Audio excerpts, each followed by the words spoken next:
নমস্কার বন্ধুরা, কেমন আছেন সবাই? রিয়া সুদীপ লাইফস্টাইল অ্যান্ড ব্লগে আপনাদের সকলকে স্বাগত জানাই। দুদিন একটু ব্লগ শ্যুট করতে পারিনি, কারণ শরীরটা একটু খারাপ হয়ে গিয়েছিল। আমরা বেরিয়ে পড়েছি আজ মার্কেটিং করতে। দেখতেই পাচ্ছেন যাওয়ার পথেই কি অবস্থা আমার ছেলের আর আমার শাশুড়ি মায়ের। চলুন, আজকে এসেছি শ্রীরামপুরে মার্কেটিং করতে, পুজোর মার্কেটিং আপনাদের দেখিয়ে দিই। চলুন, অনেকেই নিশ্চয়ই জানেন আপনারা শ্রীরামপুরে কি কি পাওয়া যায় না যায়, তবুও আপনাদের শ্রীরামপুরটা ঘুরিয়ে দেখাবো। চলুন, প্রথমে এসেছিলাম একটা চুড়িদারের দোকানে। এই সবুজ চুড়িদারটা খুব পছন্দ হয়ে গিয়েছিল, কিন্তু বড়মশাই কিনে দিল না। বললো তোমার অনেক চুড়িদার আছে, আর পুজোতে এরকম চুড়িদার নিও না, বিয়েবাড়ি পরলে নেবে। বললাম ঠিক আছে চলো। তারপরেই একটা সাজের দোকানে এসে গেছিলাম, বিভিন্ন রকমের হার, চুড়ি, কানের সব কিছুই ছিল।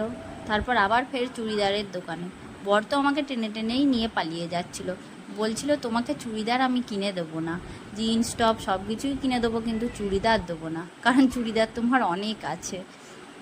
তারপর লেহেঙ্গার দোকানে এসে গিয়েছিলাম, কিন্তু লেহেঙ্গাও কিনে দিল না, বলল বিয়েবাড়ি হলে অবশ্যই কিনে দেব।